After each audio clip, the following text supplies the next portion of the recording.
She watched me count coins for milk. Grandma gave me a gold card, a trap for my greedy family. They demanded family duty, unaware its hidden clause would cut them out of the inheritance. I stood at the cash register holding a handful of small coins in my palm, trying not to look at the cashier's face. She had already sighed twice when I asked her to wait while I counted out the correct amount. Behind me, someone was shifting impatiently from foot to foot. A woman in an expensive beige coat who was nervously glancing at her watch.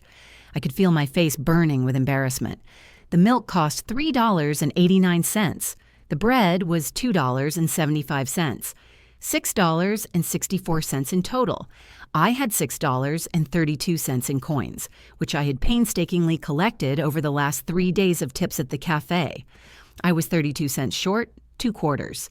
"I'm sorry," I muttered, reaching into the pocket of my worn backpack, desperately searching for anything else. My fingers found a chewing gum wrapper, a paper clip, crumbs of something unidentifiable. Nothing. The cashier, a woman in her 50s with tired eyes, sighed loudly again. Behind me, I heard an irritated snort. "Listen, why don't you just take the bread?" suggested the cashier in a tone of someone who had seen this 1,000 times before. I wanted to say yes. I wanted to just take the milk and leave, but I needed the bread. You can't live on milk for long, and my next paycheck is in 4 days. In the dorm fridge, there was a package of cheap sausages and half a jar of mustard. That's it. "I can take a look," I began, feeling my eyes sting with tears that I was desperately trying to hold back, and then someone gently touched my shoulder. I turned around and froze.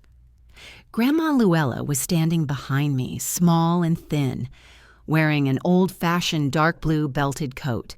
Her gray hair was pulled back into a tight bun, and her face, so familiar, so dear, seemed gaunt. Much older than I remembered, but her eyes, those piercing gray eyes, were still as sharp as ever. "Grandma," I whispered, barely audibly. She didn't smile. She just squeezed my hand with her cool palm and discreetly, so that the cashier and other shoppers wouldn't see, slipped something into my jacket pocket. I felt a smooth plastic surface. "Use it wisely, child," she whispered softly, leaning close to my ear. "The code will come in a text message." Before I could say or ask anything, Grandma had already stepped back, nodded to the cashier, and walked toward the exit. Her figure disappeared behind the automatic doors, dissolving into the gray November day. I stood frozen until the cashier coughed audibly.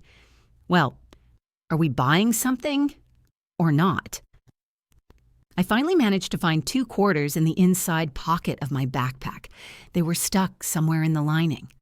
I paid, grabbed the bag, and practically ran out of the store. It was cold outside. November in Massachusetts was no joke. I made it to the bus stop, sat down on the bench, and took what my grandmother had given me out of my pocket. Of a gold credit card. Not just gold-colored, real gold, heavy, with an engraved name. Luella Caswell. I hadn't seen my grandmother in almost 2 years. The last time we spoke on the phone was when I was 17, before my parents announced they were moving to Oregon. Dad had found another great opportunity, owing some kind of partnership in organic fertilizer production. Mom, as always, agreed, even though I could see the exhaustion in her eyes. Kyle was thrilled, a new beginning, new prospects.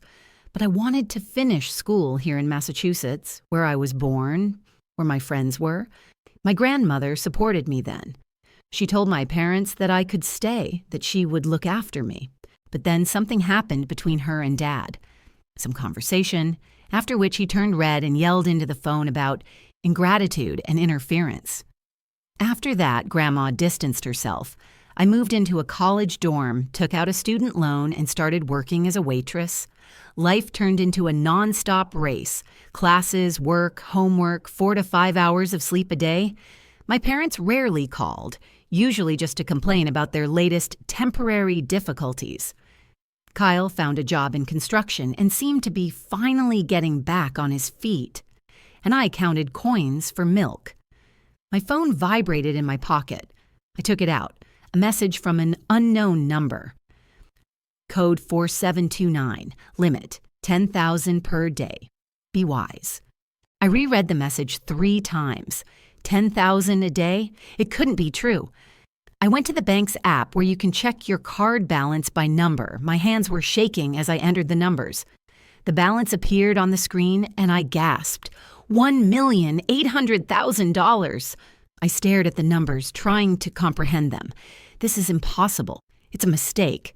But the card number matched. The name matched. I reloaded the app. The amount hadn't changed. The bus pulled up, but I couldn't get up.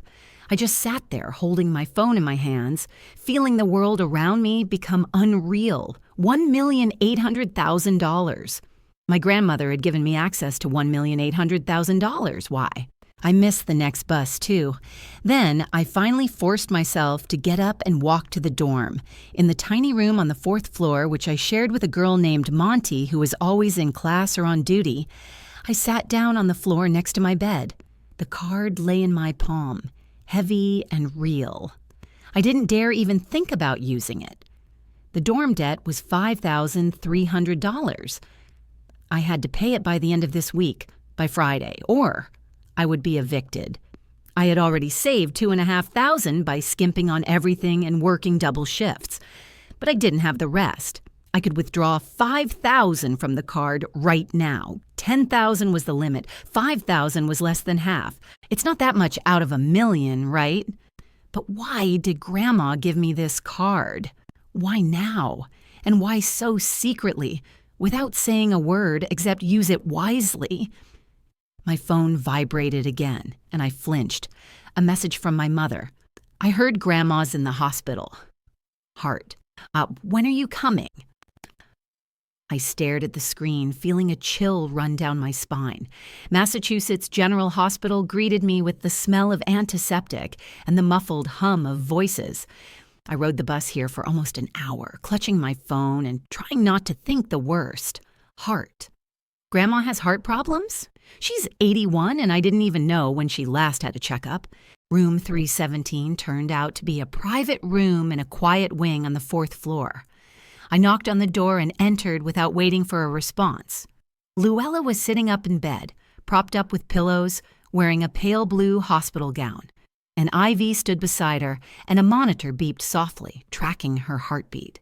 She looked small and old, but when she looked at me, something familiar flashed in her eyes, the same sharpness as yesterday at the cash register.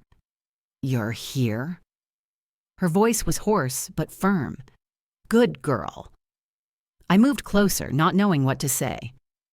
"Grandma, what happened? Mom wrote about your heart." "Angina." She waved her hand as if it were a cold. "Doctors like to play it safe.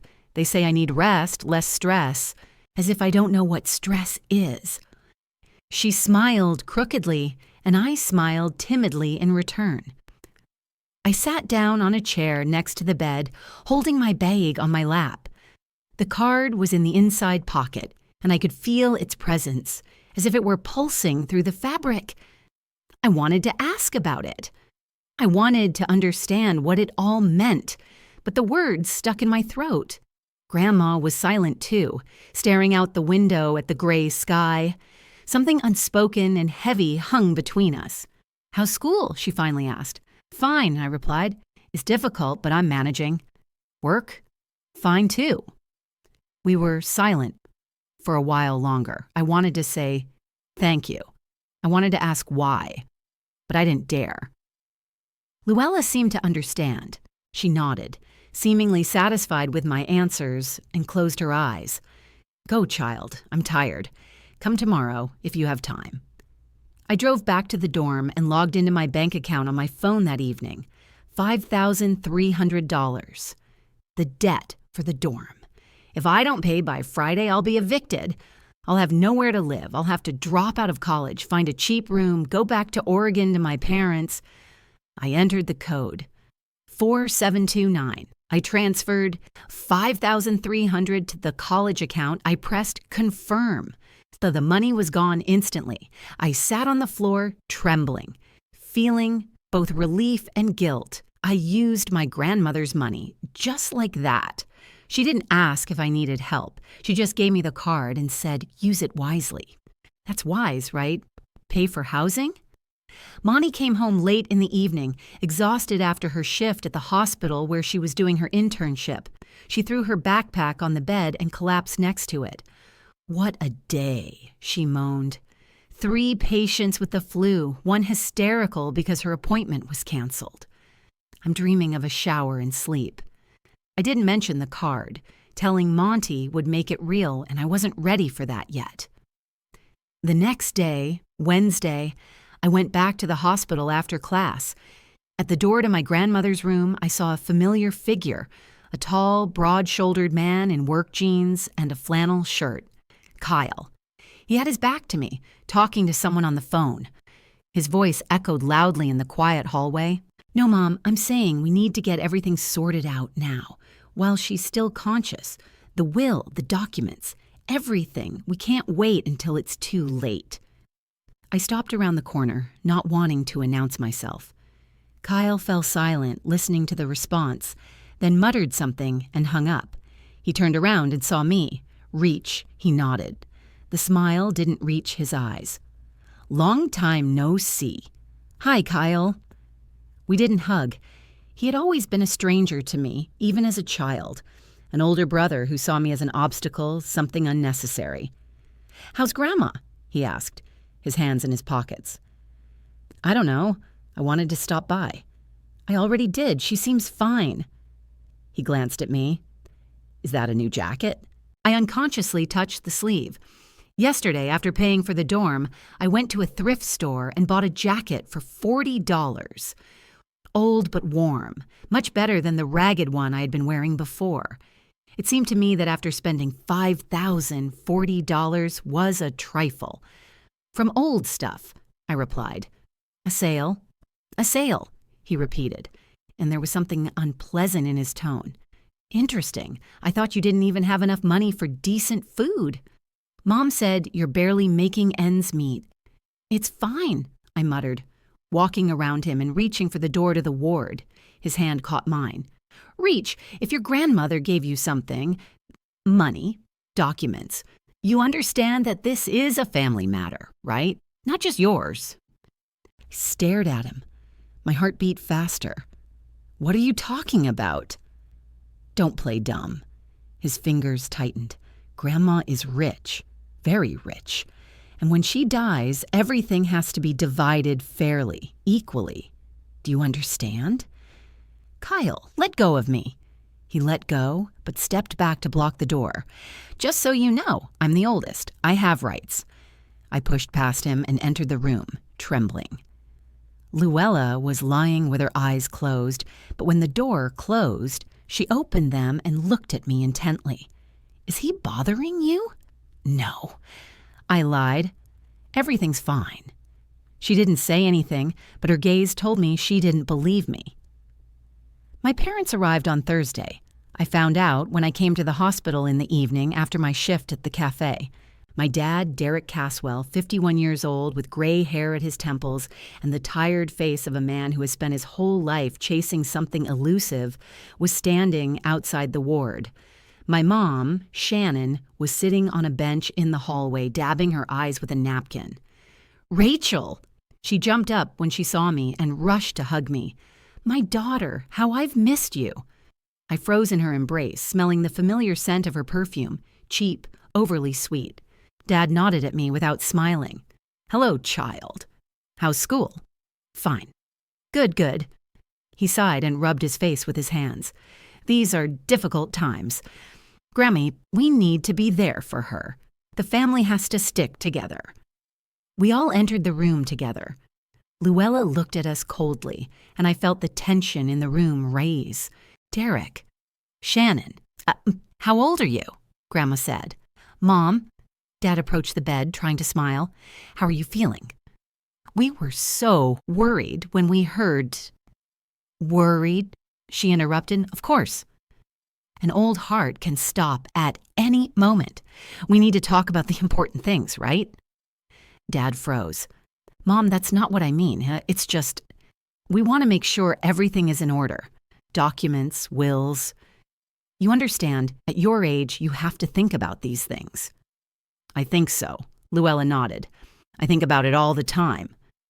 Mom cried louder, pressing a napkin to her eyes. But I stood to the side and saw her lean over to Dad and whisper something in his ear. He nodded slightly. The next few days were unbearable. My parents settled into a cheap motel near the hospital and visited the ward every day, sometimes twice a day. Kyle came too.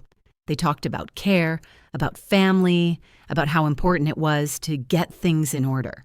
Luella remained silent, looking at them with the same cold stare.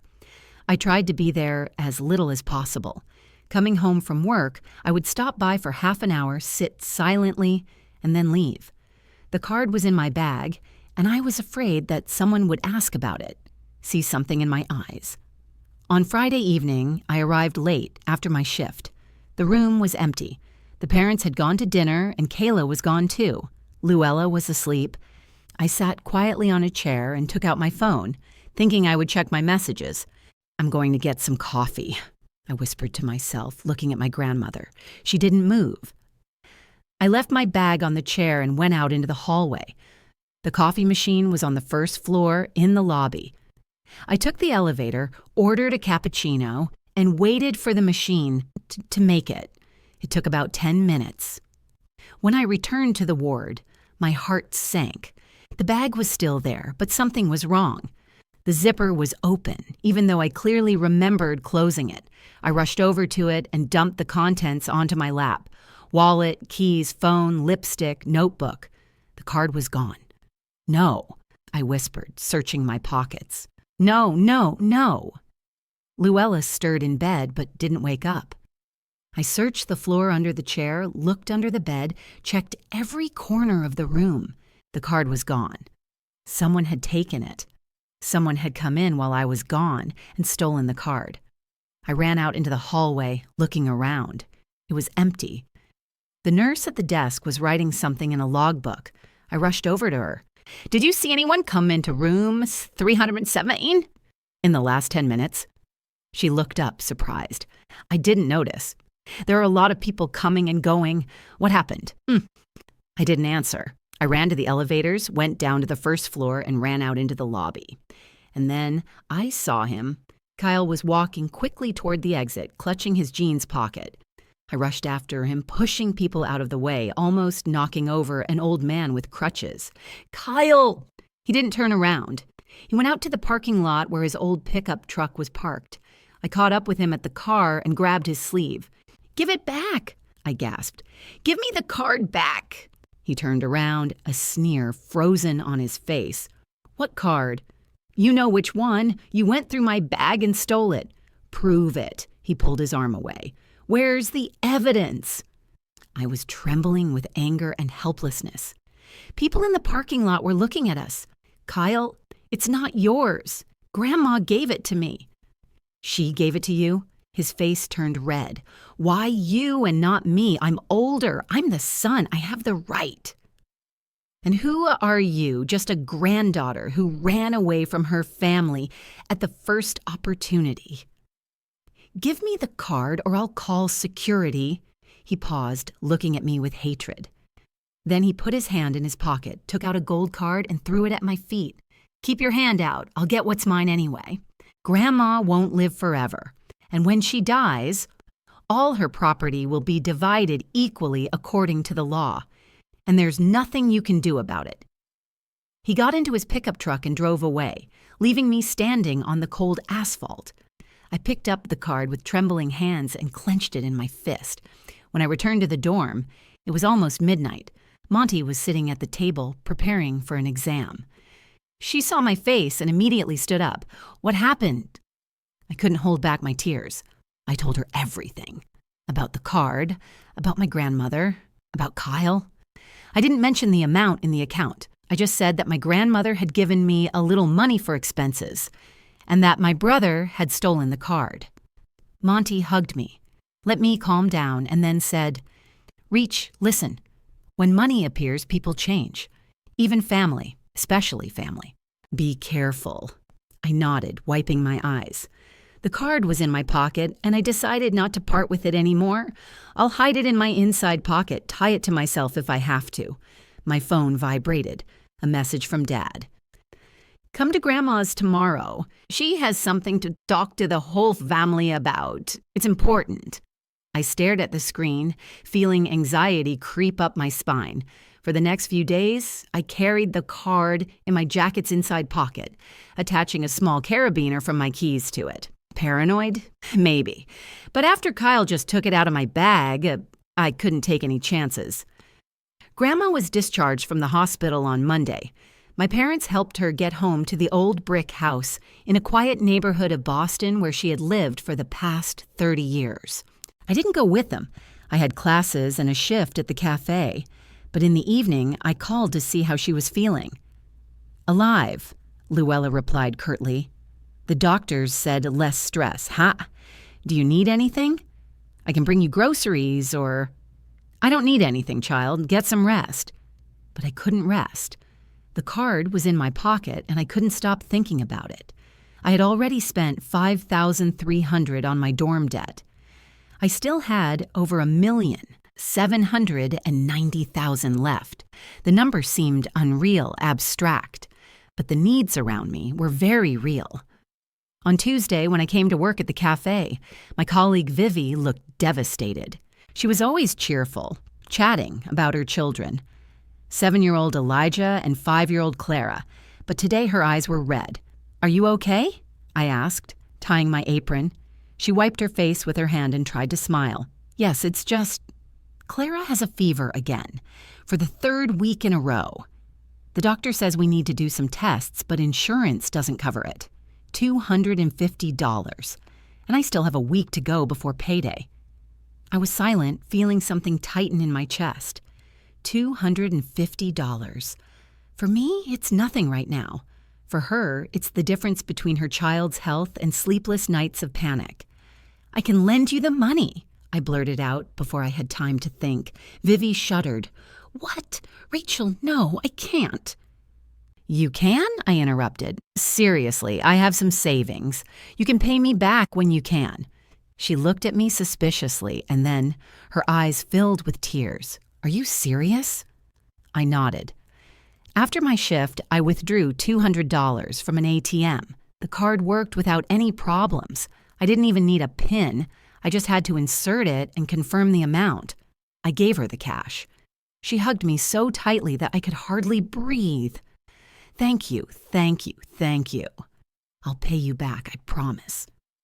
Don't rush, I said. And I felt something warm in my chest, something I hadn't felt in a long time. Satisfaction? Joy? I helped. It was easy, and it was the right thing to do.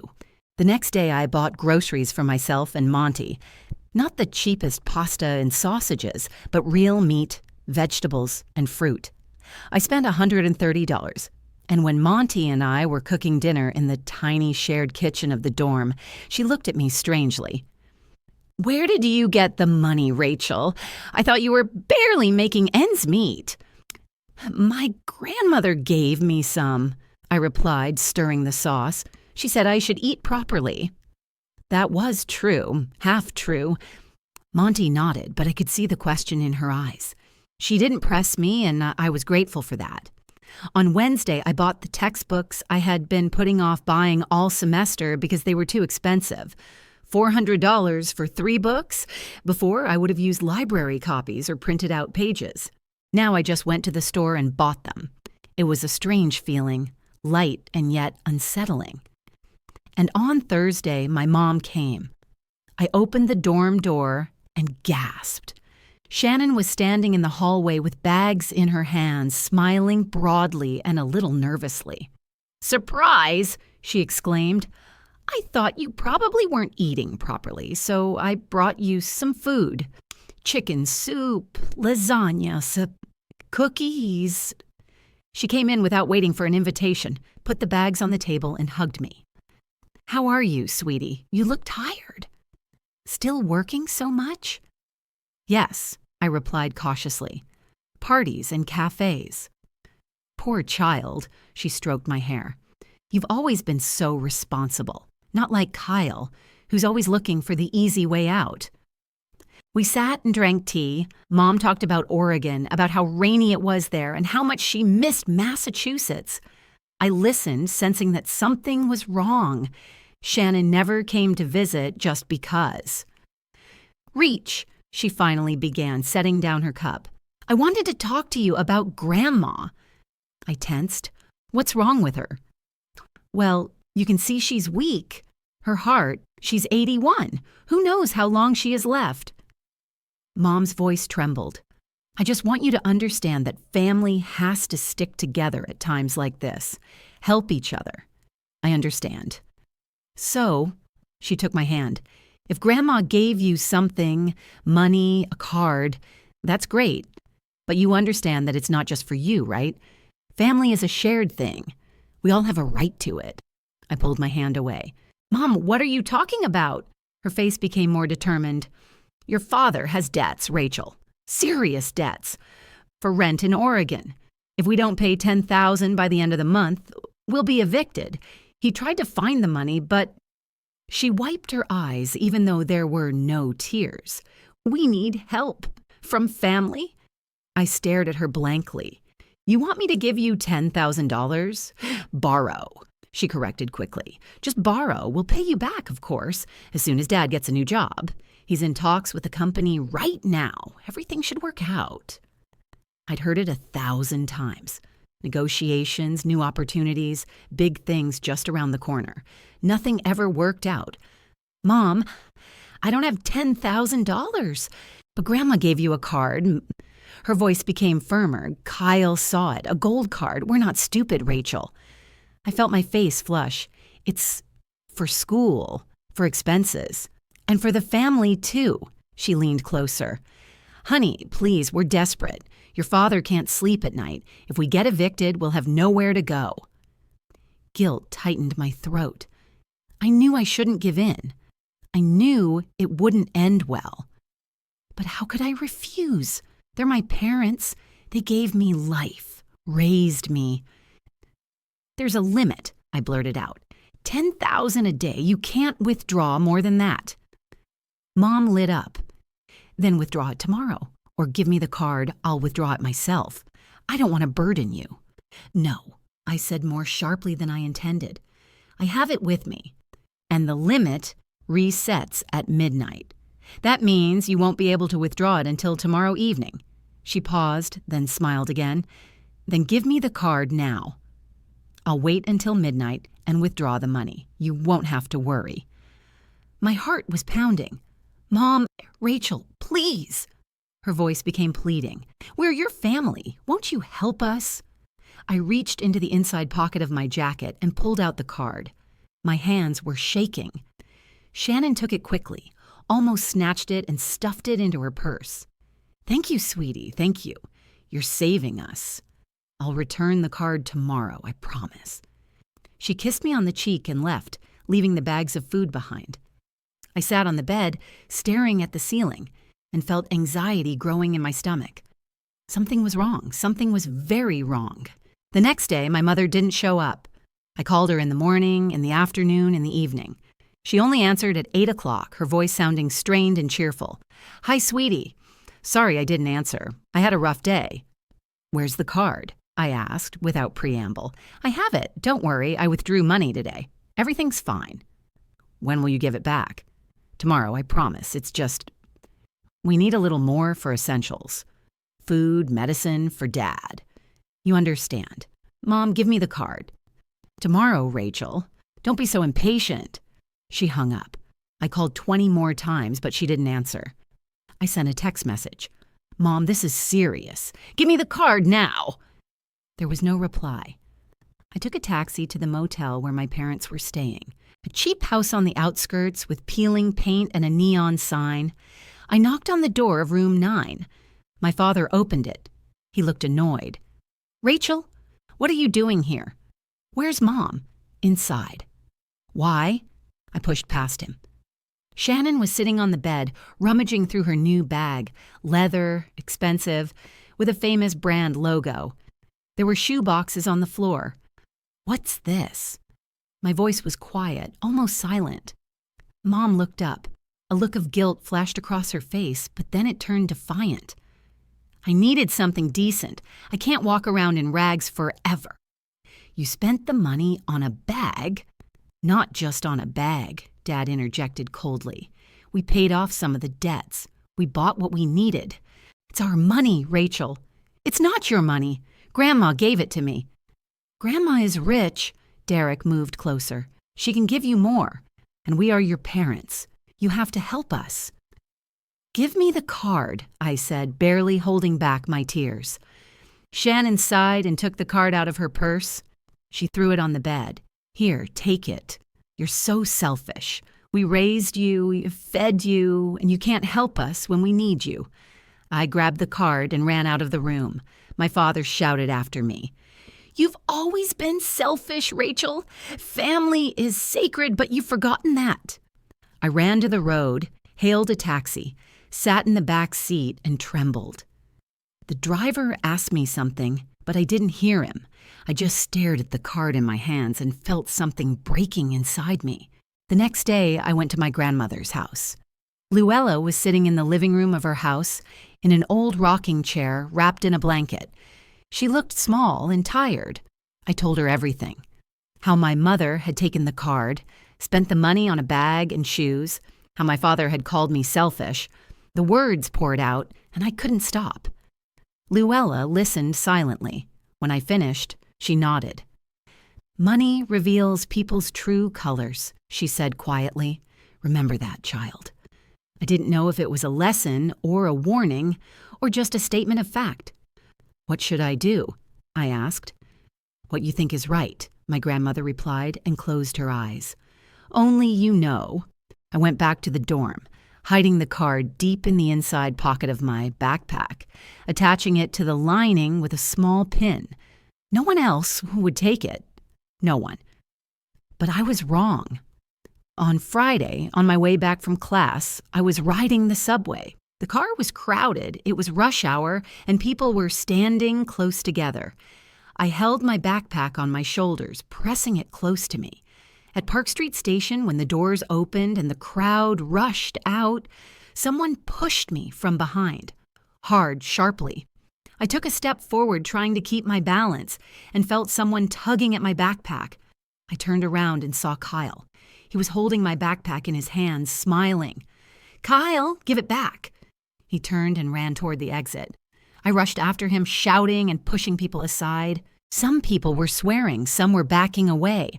I ran out onto the platform, but Kyle was already disappearing into the crowd, climbing the stairs.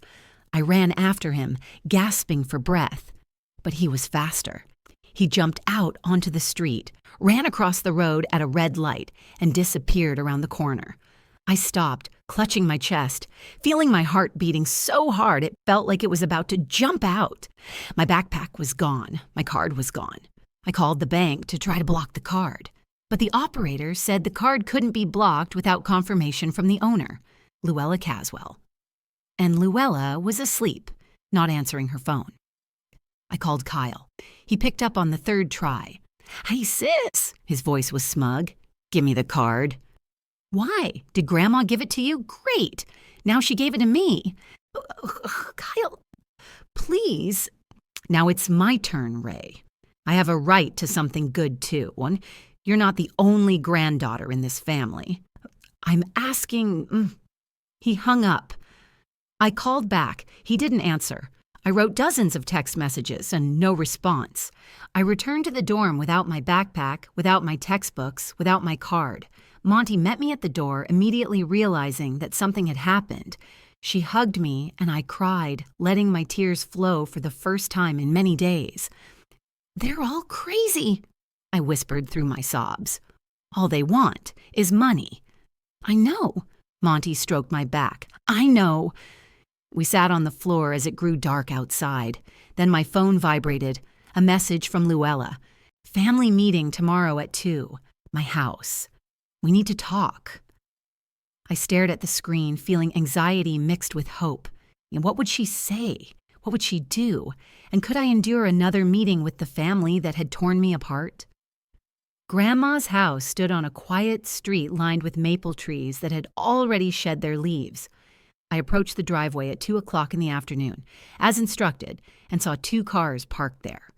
Kyle's old pickup truck and the rental sedan my parents used. My heart sank. They were all here. I knocked on the door, but no one answered. I pushed it. It wasn't locked. I walked into the hallway, which smelled of old wood and lavender, which my grandmother always kept in vases. Voices came from the living room. I don't understand why we're making such a fuss. It was my father's voice, irritated and tired. Mom, if you have something to say, just say it.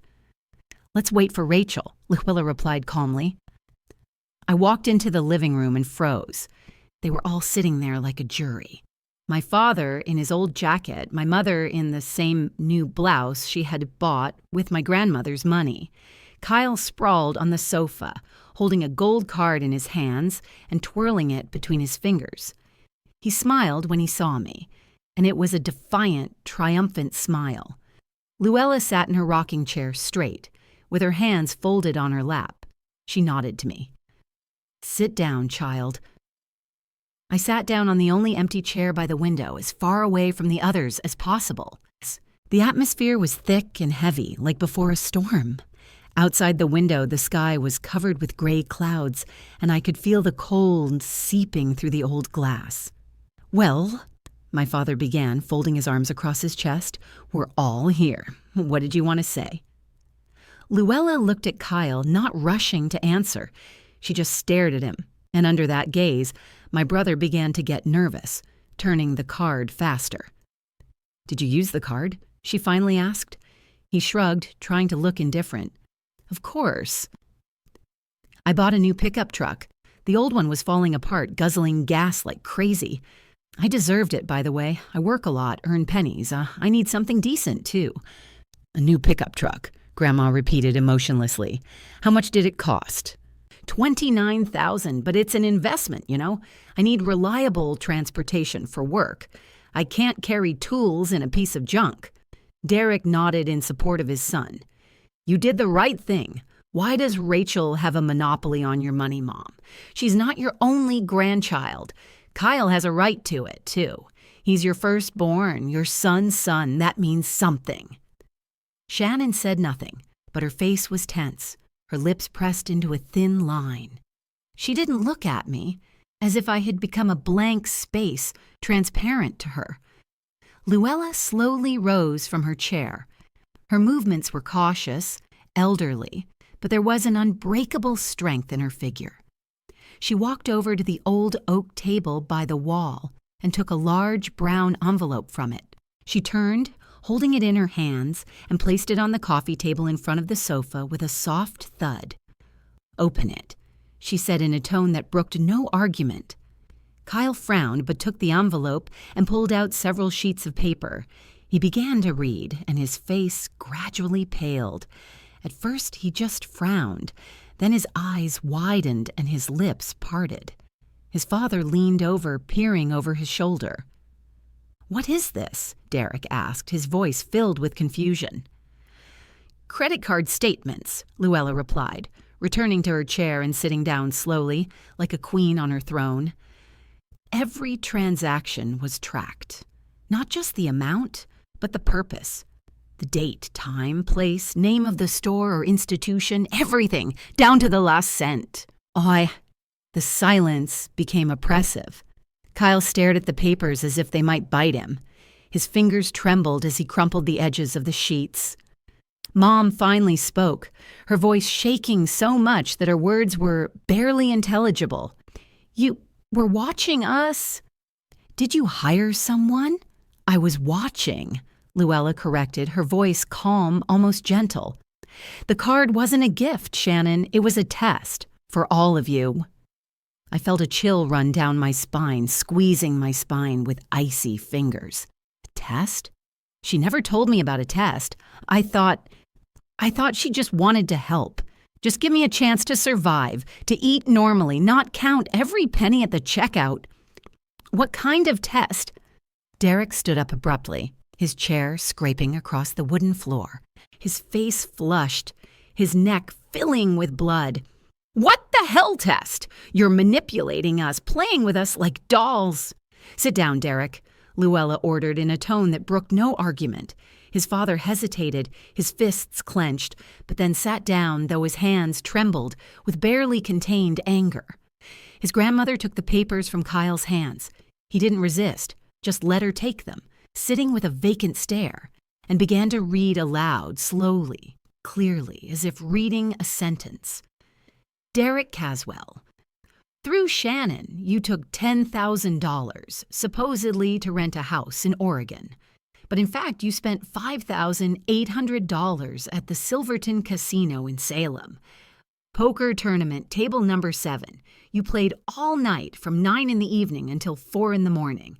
You lost everything. The rest, $2,000 on alcohol at the bar of the same casino, $1,000 on a hotel where you stayed alone, without Shannon, the rest on gas and small expenses." Dad froze, his face turning gray. Mom turned to him slowly, as if in slow motion, her eyes wide with incomprehension. You said it was for rent. That the landlord threatened to call the police." "Shannon Caswell," Luella continued, not letting her finish. "You spent $3,285 in 2 days a leather bag at a boutique on Fifth Avenue, 1,800 shoes at the same store, 600 cosmetics at Sephora, 450 spa treatments, 400, the rest on little things, coffee, lunches at restaurants. You had an excuse, you deserved it after years of poverty. But when Rachel came to pick up the card you promised to return, you called her selfish and refused to give it back." Mom cried, covering her face with her hands. Her shoulders shook and a stifled sob escaped her throat. "Kyle Caswell." Grandma looked at him, and my brother cringed as if he had been struck. $29,000 for a Ford F-150 pickup truck. Another $519 at the Shamrock Bar. 5 visits in 3 days. $1,200 for the tattoo you've always wanted, a dragon on your shoulder.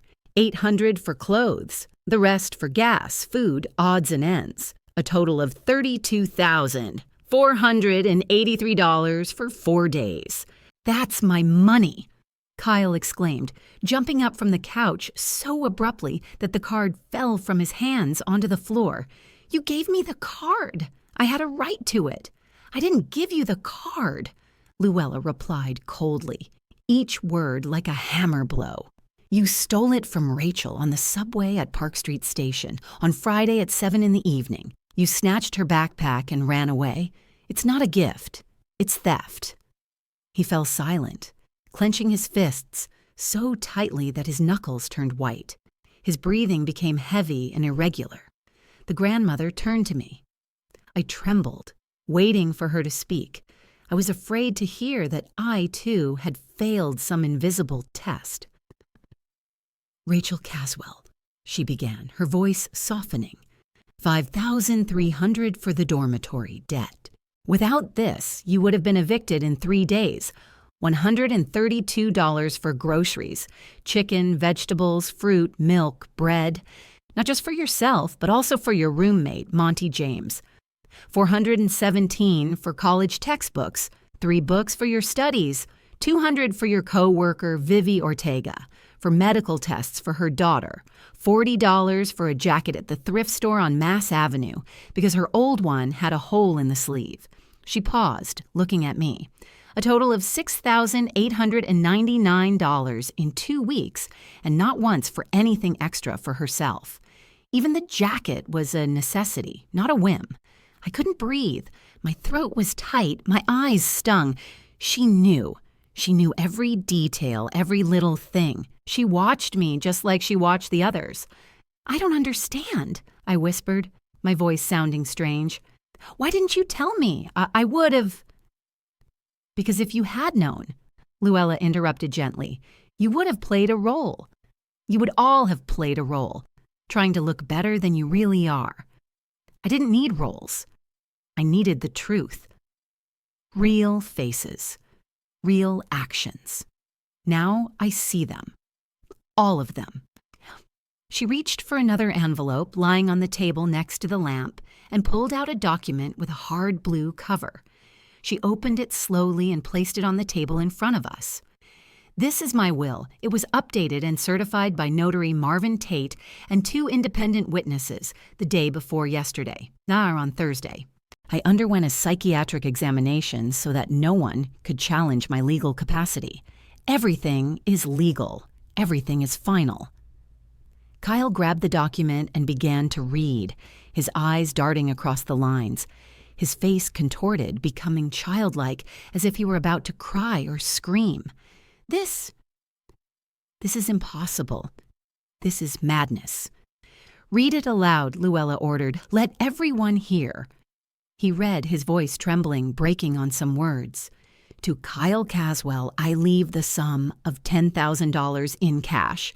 To Derek Caswell, I leave the sum of $10,000 in cash. To Shannon Caswell, I leave the sum of $10,000 in cash. He fell silent, then his voice broke into a shout. 10,000? That's all? After everything? That's exactly the daily limit on the card, Luella explained calmly. A symbolic amount. A reminder that greed and betrayal have a price. You could have had more than 10,000 if you had waited your turn, if you hadn't stolen, lied, or spent it on yourselves. But you chose otherwise. What about the rest? Derek stood up again, his voice now almost a cry of despair. The house? The stocks? The cash? Everything else.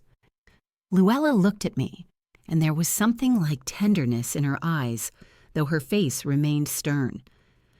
Rachel Caswell gets the house in Boston at 43 Elm Street, a portfolio of stocks in General Electric, Johnson & Johnson, and Procter & Gamble, with a total value of $1,230,000 at the time of the will's execution.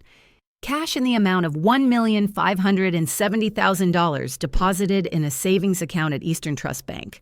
Total, $2,800,000 approximately. It felt like the floor was falling out from under my feet, like the walls of the room were shaking.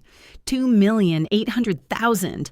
I couldn't comprehend the number. It was too huge, too unreal. But, Grandma continued, raising her hand when Kyle wanted to say something, there is a condition, an important condition that Rachel must fulfill. Of course there's a condition. There's always a condition. I clasped my hands on my knees and waited. Rachel cannot disclose to anyone, not even her closest friends, how much money she has and how she spends it for 1 year from the date the will takes effect. On the first day of every month, she must personally report to Notary Marvin Tate all her expenses for the previous month. If during this year the majority of her expenses, more than 60%, are spent on herself, on luxuries, on unnecessary things, without helping others, without charity, she loses everything. Absolutely everything. The house will be sold, and the money will go to the charities I listed in the appendix to the will. I stared at her in disbelief. Grandma, it's fair, she said firmly. You've passed the test now, but that doesn't mean you'll always do the right thing. Money changes people, Rachel. I've seen it 1,000 times. Good people become greedy. Generous people become stingy. I want to be sure that you don't change yourself, that you don't lose what makes you, you. Kyle slammed the document down on the table so hard that the lamp shook. This is nonsense. You're a crazy old witch. I'm going to contest this will. I'll take you to court. I'll hire the best lawyer. Go ahead. Luella didn't bat an eye. The will was drawn up according to all the rules of the state of Massachusetts. 3 independent witnesses, a notary with 20 years of experience, a psychiatric evaluation I underwent with Dr. Robert Chen. He certified that I am competent, fully conscious, with no signs of dementia or manic disorders. You'll lose and spend your $10,000 on lawyers, and then you'll be left with nothing. You ruined my life, he shouted, his face red, the veins in his neck bulging. I was counting on that money. I had plans. I wanted to start my own company, buy equipment. You took my future away. Plans for my money. my grandmother replied coldly. Not yours, not what you earned. Mine, which you considered your right simply because you are my grandson. Derek approached me, his fingers pointing directly at my face, trembling. It was you. You set it all up. You sucked up to her. You pretended to be a modest poor student who didn't need anything, but you were counting on it. You manipulated the old woman. I didn't do anything, I exclaimed, standing up so abruptly that the chair fell over behind me. I didn't even know about the test. I swear. Lies, my mother shouted, her face wet with tears and smeared mascara. You knew. That's why you spent so carefully. You played the good girl, and we were stupid enough to believe you. No. Tears streamed down my face, and I couldn't stop them. I didn't know. I was just trying to survive and do the right thing. Enough, Luella commanded, her voice booming like thunder. Enough of this. Go. Everyone except Rachel. Get out of my house now. It's not fair, Shannon sobbed, reaching for her grandmother with trembling hands. We're your family, too. We deserve something, too. We took care of you. What do you deserve? Luella interrupted, her voice tinged with exhaustion. Tell me, Shannon Derrick, you borrowed $80,000 from me 13 years ago. You promised that your medical equipment business would take off, that you'd pay me back in a year. You lost everything and never, not once, apologized. You didn't even admit your mistake. Shannon, you knew about his gambling problem from the very beginning of your marriage.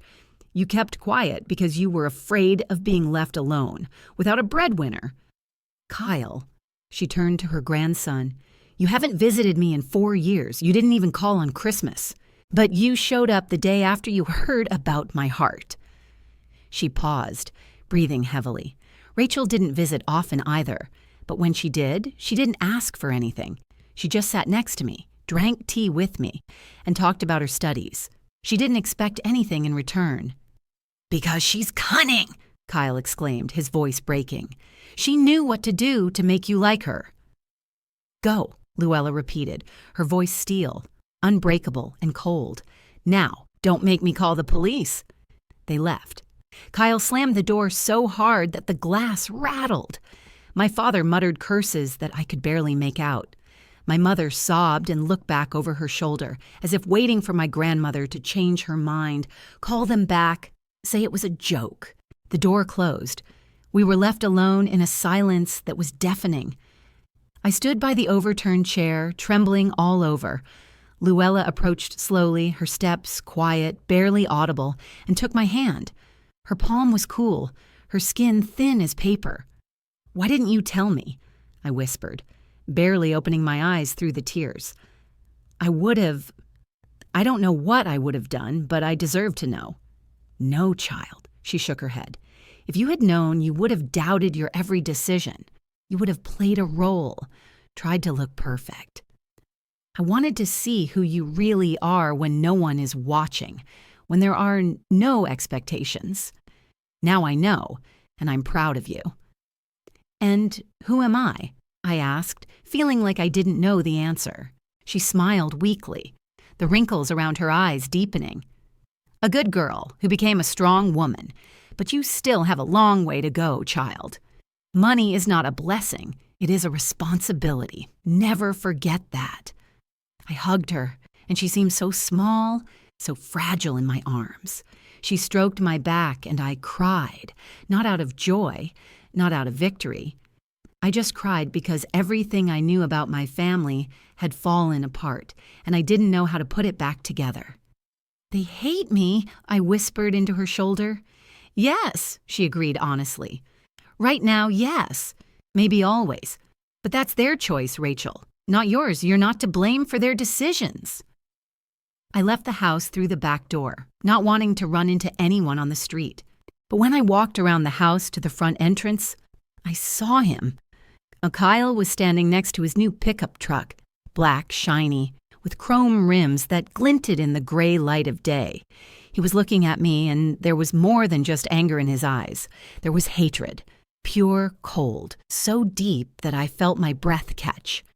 We stared at each other for several long seconds. The wind rustled the fallen leaves on the asphalt. Somewhere in the distance, a dog barked. Then he spat on the asphalt, slowly, demonstratively, got into his car and drove off, burning rubber so that black streaks remained on the road. The smell of burnt rubber lingered in the air long after he disappeared around the corner. I stood on the empty street, holding my phone in my pocket, where there was a new message from notary Marvin Tate. "Come on Monday, 9 o'clock in the morning. Sign the documents and get access to the accounts." $2,800,000. A house, stocks, a new life I didn't ask for, and next to me, a family that hated me, that would never forgive me. I didn't know if it was worth it. The clouds finally broke, and a fine, cold rain began to fall. A year passed. I moved into my grandmother's house. She insisted, saying she was lonely in the big building. I took a room on the second floor, a small one with a window overlooking the garden. Luella lived downstairs, and we saw each other every evening over tea. I continued my studies at college. I cut back on my hours at the cafe, now only 2 days a week instead of 5, but I didn't quit altogether. I needed that connection to reality, a reminder that money isn't magic, but the result of work. Monty moved into the house with me for a few months while she looked for a new apartment. I didn't charge her rent, even though she insisted. I just told her she needed time to get back on her feet. I bought a used car, a 2012 Honda Civic, gray with low mileage. I asked my grandmother for money for it, and she gave it to me, saying it was a smart investment. Yes, I didn't buy anything fancy. Clothes, some from thrift stores or sales. Food, normal, but not from restaurants. I spent my money carefully. My family was no longer in touch. Kyle blocked me on all social media, and so did my parents. Sometimes I visited their pages through an anonymous account. Kyle posted photos of his pickup truck, wrote about work, about how hard it was for him without the support of his family. And then, 8 months later, a letter arrived. I found it in the mailbox on a cold May morning. It was a plain white envelope with no return address, just my name written in my mother's neat handwriting. Inside was a single sheet of paper. "Rachel, I don't know if you'll read this. You may throw it away. I want to say that I'm sorry. For everything. For how I treated you. For taking your card and spending the money on myself. It was wrong. I'm leaving your father. He cheated on me back in Oregon and I knew it. But I was afraid to leave. Now I've found the strength. I'm going to my sister's in Virginia to start over. I'm not expecting forgiveness. I'm not asking for money. I just want you to know that I'm sorry and I'm proud of you. Please don't reply. I need time. Maybe someday we'll talk, but not now, Mom." I folded the letter and put it in my desk drawer. Maybe someday I'll reply, but not now. I've changed over the past year. I've learned to say no when someone asks to borrow money with no intention of paying it back. I've learned to distinguish between genuine need and manipulation. I've learned to defend my boundaries without guilt. Money didn't make me happy. It just gave me the opportunity to breathe freely, not to worry about whether I would have enough money for rent. But happiness came from other things. Like Noah, for example. We met in September. He was studying to be a social worker, a senior, and we bumped into each other in the library when we both reached for the same book. He smiled, let me have it, and then asked if I wanted to get coffee. I said yes. He didn't know about the inheritance. He didn't know about the money or the house. To him, I was just Rachel, a student who worked at a cafe and lived with her grandmother. He fell in love with that girl, not what she might have. And I allowed myself to fall in love in return. Slowly, cautiously, Luella approved of him. When he came over, she would invite him in for tea and ask him about his studies. After he left, she would smile and say, "He's a good guy. Hold on to him." The year ended in November. On the same day it had begun. On Saturday morning, I went to the supermarket, the same one where it all began. I needed milk and bread. I approached the checkout and saw her, the same cashiers, when a woman in her 50s with tired eyes. She looked at me and a smile appeared on her face, a genuine, warm smile. "You're that girl," she said as she scanned my items. The one who counted every penny. I remember you. I'm glad to see that things are working out for you." I smiled back.